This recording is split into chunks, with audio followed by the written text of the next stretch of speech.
Dear student, good morning. Today we will study about the composition of human resource. यह chapter जो है आपका people as a resource से related है। हमने आपको लास्ट वीडियो में पीपल एज अ रिसोर्स के बारे में मैं बताया था कि what is population magnitude, density of population. मैंने सारी चीज़ों पे डिस्कशन किया था। उसके बाद मैंने आपको बताया था कि किस स्टेट का या भारत के किन किन राज्यों का पॉपुलेशन डेंसिटी कितना है।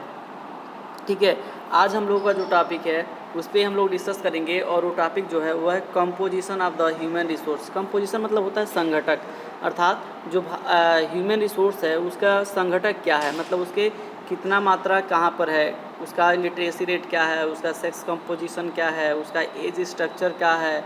ये सारी चीज़ें जब संयुक्त रूप से मिल जाती है ना, तो इसको हम बोलते हैं कंपोजिशन ऑफ ह्यूमन रिसोर्स। ठीक है, अलग अलग अगर हम इसकी चर्चा करें, अगर मान लीजिए हमको पता करना है कि भारत का सेक्स रेशियो कितना है, ठीक है, या भारत का एज स्ट्रक्चर कितना है, तो ये अलग अलग टॉपिक है। Age structure of the India, sex composition of India. लेकिन इन सभी टॉपिक का अगर हम एक साथ स्टडी करते हैं ना, उसे हम बोलते हैं कंपोजिशन ऑफ ह्यूमन रिसोर्स। तो इसी के बारे में हमको आज डिस्कशन करना है। चलिए हम लोग स्टार्ट करते हैं। Generally the traits such as age, sex, literacy, occupation, language, ethnicity, tribe and religion explain the basic characteristics of the human population. देखिए, ह्यूमन पॉपुलेशन मतलब जो मानवीय पॉपुलेशन है उसके कुछ कैरेक्टर होते हैं। देखिए, जीव तो बहुत सारे जीव धरती पर है, लेकिन धरती पे जो मानव है ना वो सबसे इम्पोर्टेंट जीव है और इसके कुछ लक्षण होते हैं, जिसमें आपका एज हो गया, सेक्स हो गया, लिटरेसी हो गया, ऑक्यूपेशन हो गया, लैंग्वेज हो गया, एथनिसिटी हो गया और रिलीजन। ये सारी चीज़ें जो मानव के ह्यूमन पॉपुलेशन के ये मेन कैरेक्टरिस्टिक्स हैं, जिसके द्वारा पता चलता है कि कौन सा मानव कैसा है या कौन सा व्यक्ति कैसा है। इन सारी चीज़ों से ये पता लगता है। ठीक है, here we will look at 3 major components of population. यहाँ पे हम लोग मुख्य रूप से 3 चीज़ों के बारे में डिस्कशन करेंगे, 3 कंपोनेंट्स के बारे में। ह्यूमन कंपोनेंट्स के जो 3 कंपोनेंट्स है जो इम्पोर्टेंट है उसी बारे में डिस्कस करेंगे, जिसमें से पहला है सेक्स कंपोजिशन, दूसरा है एज स्ट्रक्चर और तीसरा है लिटरेसी लेवल। इन तीनों के बारे में, सेक्स कंपोजिशन मतलब भारत का सेक्स रेशियो क्या है, एज स्ट्रक्चर भारत में किस किस एज के लोग कितना है इसके बारे में अध्ययन करेंगे, और लिटरेसी लेवल भारत का क्या है। तो इन सारी 3 टॉपिक्स के बारे में मुख्य रूप से जानने का प्रयास करेंगे और ये बहुत ही इम्पोर्टेंट है। चलिए हम लोग एक स्टार्ट करते हैं। पहला है सेक्स कंपोजिशन। सेक्स कंपोजिशन का मतलब है सेक्स रेशियो। सेक्स कंपोजिशन का मतलब होता है सेक्स रेशियो। सेक्स रेशियो कैसे निकाला जाता है, तो द नंबर ऑफ फीमेल पर 1000 मेल, अर्थात 1000 पुरुषों पे, अगर बात किया जाए 1000 पुरुषों पे जितनी महिलाओं की संख्या होती है, मान लीजिए 1000 पुरुष हैं और यहाँ पे मान लीजिए 940 महिला हैं। ठीक है, किसी भी देश में या किसी भी प्रांत में, क्षेत्र में अगर 1000 पुरुष हैं और वहाँ पे 900 महिला हैं ना, तो यहाँ पर इसका सेक्स रेशियो कितना होगा, 940। आपसे अगर कोई क्वेश्चन पूछेगा कि सेक्स रेशियो इसका कितना है, तो 940। तो सेक्स रेशियो का डिफिनीशन होता है कि the sex ratio had in the number of female पर 1000 मेल, अर्थात 1000 पुरुषों पर महिलाओं की जो संख्या होती है उसी को हम क्या बोलते हैं, सेक्स रेशियो के नाम से जानते हैं। ठीक है, sex composition. Although the sex ratio had increased to 1933 per 1000 male in 2001 census of 1927 पर 1000 male in the 1991। देखिए, ये मतलब कंपेरिजन कर रहा है कि 1991 में जो सेक्स रेशियो था 1000 पुरुषों पे 927 था। 2001 में अगर बात किया जाए तो 1000 पुरुषों पे 933 महिलाएं थी। ठीक है, there is a declining sex ratio among 0 to 6 year category. लेकिन अगर हम 0 to 6 ईयर की बात किया जाए, देखिए 2 तरह का होता है। एक तो जो नाबालिग होते हैं 0 से 6 ईयर के लिए अलग होता है, क्योंकि आप जानते हैं कि 0 से 6 ईयर के बच्चे तो अधिकांशतः क्या हो जाते हैं, मर जाते हैं। जो बचते हैं वही आगे चल कर के प्रौढ़ होते हैं।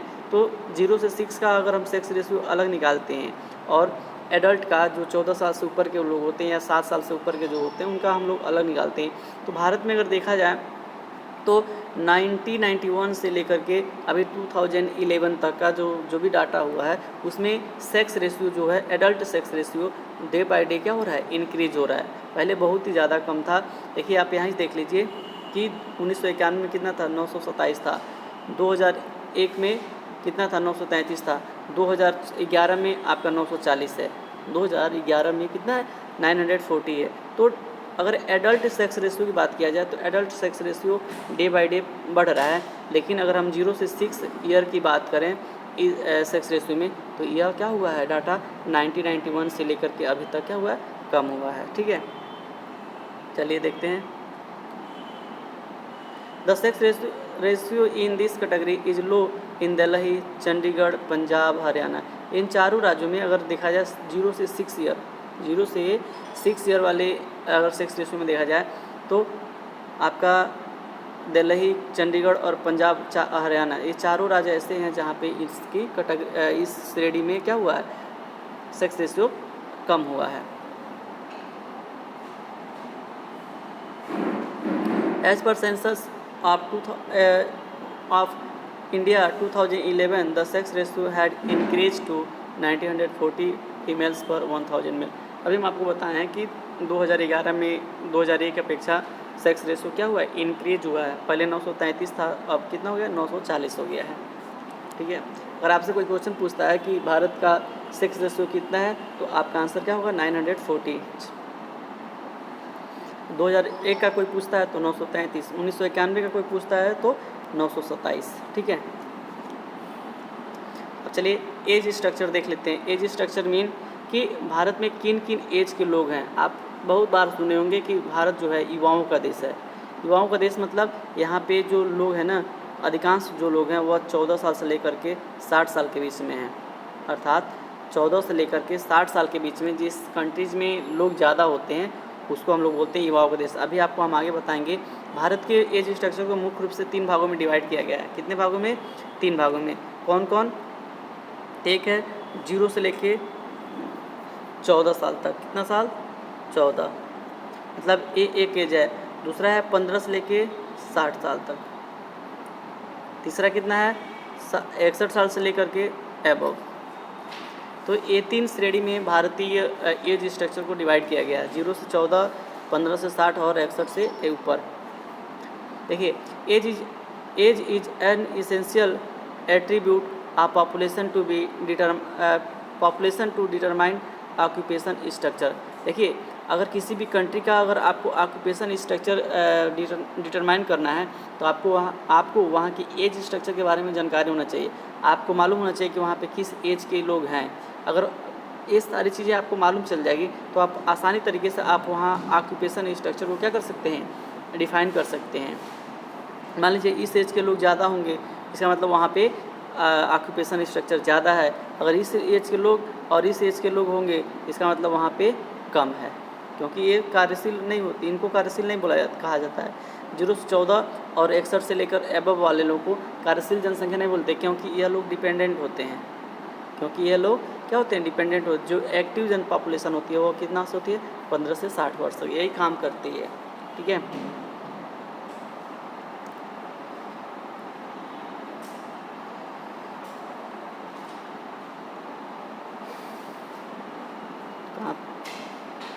Occupation structure, literacy level and population growth and other similar attributes. तो आपको अगर एज स्ट्रक्चर के बारे में मालूम चल जाएगा तो आप किसी भी कंट्रीज़ के लिटरेसी लेवल के बारे में, पॉपुलेशन ग्रोथ के बारे में आप आसानी से क्या कर सकते हैं, प्राप्त कर सकते हैं डाटा या जान सकते हैं। The population is divided into 3 groups. India में जैसे देशों में 3 ग्रुप में डिवाइड किया गया है। ठीक है, पहला है 0 से लेकर 14 ईयर्स, 0 से लेकर 14 years.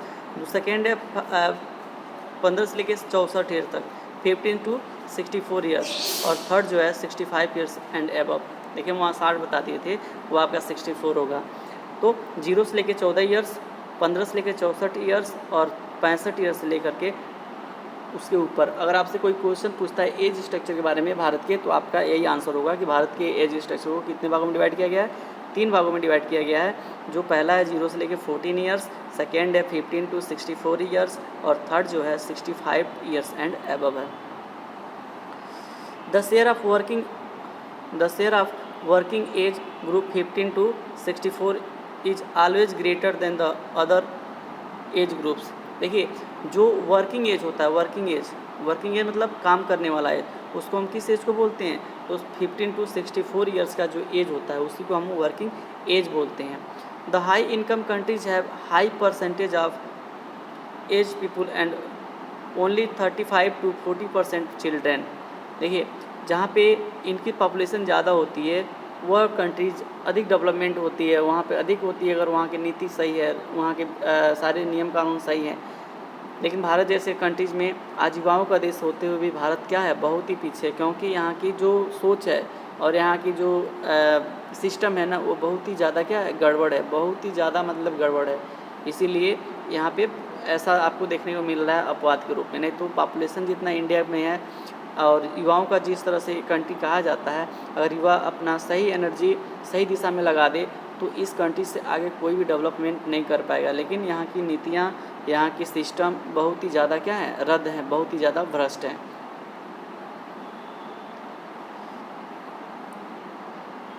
India has 34% of the its population in the younger age group. अगर आपसे कोई क्वेश्चन पूछता है कि इंडिया का जो यंगर एज का परसेंटेज कितना है, तो आप क्या कहेंगे, 34%, अर्थात लगभग आधे के आसपास। अभी ये डाटा बहुत पहले का है, अभी बढ़ गया है। तो 34% जो पॉपुलेशन है वह भारत में युवाओं का है। अब सोच लीजिए। It also has a great share of people in the working age group, और यह ग्रुप जो होता है एक एज वर्किंग एज के रूप में जानते हैं। The government has to provide health, education and training to the people. Government provides करती है क्या, एजुकेशन, हेल्थ और people. The age composition of population in 2000 is given below. देखिए ये नीचे डाटा दिया हुआ है 2000 का, जहाँ पे सारी चीज़ें दिखाया गया है, एज ग्रुप दिखाया गया है, तीनों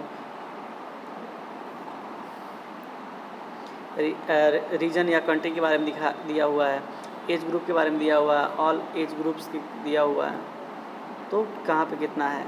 ठीक है, तो इस तरह से हम कह सकते हैं कि जहाँ पे युवाओं का अगर ज़्यादा होते हैं वह कंट्री वर्किंग एरिया में बहुत ही ज़्यादा डेवलपमेंट कर सकती है, अगर वहाँ की नीति सही हो और वहाँ का सिस्टम सही हो। भारत में न तो नीति सही है और न ही सिस्टम सही है। सिस्टम भी एकदम रफ क्वालिटी का हो गया है इंडिया में और धीरे धीरे होता जा रहा है, और जो नीतियाँ हैं यहाँ की केवल पेपर में, केवल कागज़ में आपको दिखाई देगा कि यहाँ पे इतना हो गया, यहाँ पे इतना हो गया, लेकिन आप अगर ज़मीनी स्तर पे देखेंगे तो उसका 1% भी नहीं हुआ रहेगा। आप भारत में केवल पेपर पे चल रहा है कि पेपर, अगर जब तक भारत में ज़मीनी स्तर पे कार्य नहीं किया जाएगा तब तक कोई भी डेवलपमेंट की बात अगर गवर्नमेंट करती है या कोई भी करता है तो जान लीजिए केवल हवा ही है। ठीक है, चलिए हम लोग तीसरा देखते हैं, लिटरेसी लेवल। तीसरा जो है वह है literacy levels. Literacy level mean साक्षरता दर जिसको बोलते हैं। अब साक्षरता दर कैसे निकालते हैं, तो 100 लोगों में से जितने लोग पढ़े लिखे होते हैं, मान लीजिए 100 लोग हैं इस आपके देश में, और 100 में से मान लीजिए 50 लोग पढ़े लिखे हैं। ठीक है, तो हम आप क्या कहेंगे कि वहाँ की जो लिटरेसी रेट है वो कितना है, 50 है। मान लीजिए 60 लोग पढ़े लिखे हैं तो हम कहेंगे वहाँ का लिटरेसी रेट कितना है, 60 है। अर्थात 100 लोगों में से जितने लोग पढ़े होते हैं, the number of educated people पर 100, the number of educated people पर 100 मतलब 100 लोगों की जनसंख्या में से जितने लोग पढ़े लिखे होते हैं उसे हम लोग क्या बोलते हैं, लिटरेसी लेवल्स बोलते हैं या लिटरेसी रेट कहते हैं। ठीक है, भारत में लिटरेसी रेट की अगर बात की जाए तो डे बाय डे क्या हो रहा है, इंक्रीज होता जा रहा है, बढ़ता जा रहा है। अभी यहाँ पे आपको 2001 और 2011 के डाटा के बारे में बताऊंगा कि 2001 में जो आपका लिटरेसी रेट था वो कितना था, 64.83 था, 64.83% था, जबकि आप 2011 में देखेंगे तो बढ़ कर के 74.04 हो गया है।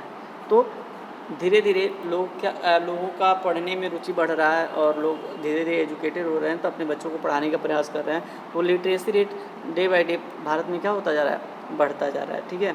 और बढ़ना बहुत ही ज़रूरी है। अगर लिटरेसी रेट बढ़ता है तो लोग होशियार होंगे, लोग समझदार होंगे, तो उससे डेवलपमेंट होगा।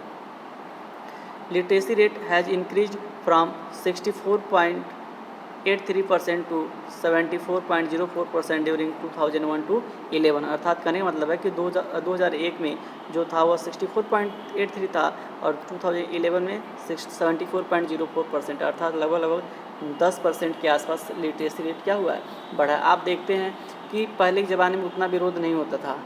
क्यों? क्योंकि लोग पढ़े लिखे नहीं थे, न समझदार थे, न गवर्नमेंट की नीति के बारे में जानते थे, कुछ भी नहीं। और आज आप देख लीजिए, जैसे जैसे लोग होशियार होते जा रहे हैं, समझदार होते जा रहे हैं, आज उतना ही ज़्यादा हर कंट्रीज़ की बात करें तो यहाँ विरोध होता जा रहा है। कोई भी गवर्नमेंट की नीति निकाले, अगर वो गलत है तो लोग विरोध कर दे रहे हैं, क्योंकि लोग पढ़े लिखे हैं, समझदार हैं। तो अगर आप पढ़े लिखे रहोगे, समझदार रहोगे, तो किसी चीज़ के बारे में सही क्या है, गलत क्या है, इसके बारे में आप जान सकोगे और आप अपना विकास और देश का विकास भी क्या कर सकते हो। फीमेल लिटरेसी रेट इंक्रीजिंग 53.67% इन 2001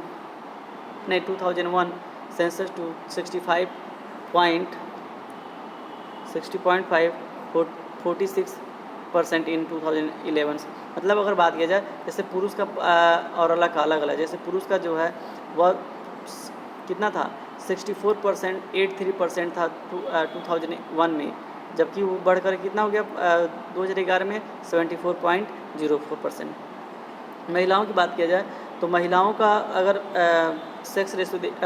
लिटरेसी रेट देखा जाए तो उनमें भी वृद्धि हुई है। अर्थात महिलाओं को लोग धीरे धीरे क्या कर रहे हैं, पढ़ा रहे हैं। जैसे आप देखिए तो 2001 में 53.67% था, जो 2011 में बढ़ करके 65.46% हो गया, लगभग 12% के आसपास क्या हुआ, वृद्धि हुआ है। तो आज लोग देख लीजिए, आपकी फैमिली में ही लड़कियों को लोग पढ़ा रहे हैं, लिखा रहे हैं, इसलिए इनका भी जो लिटरेसी रेट है वो क्या हो रहा है, डे बाय डे बढ़ रहा है। तो एक बहुत अच्छी बात है। चलिए हम लोग आगे इसके बाद डिस्कस करेंगे। वीडियो लंबा हो गया है, 17 मिनट का। ठीक है, धन्यवाद।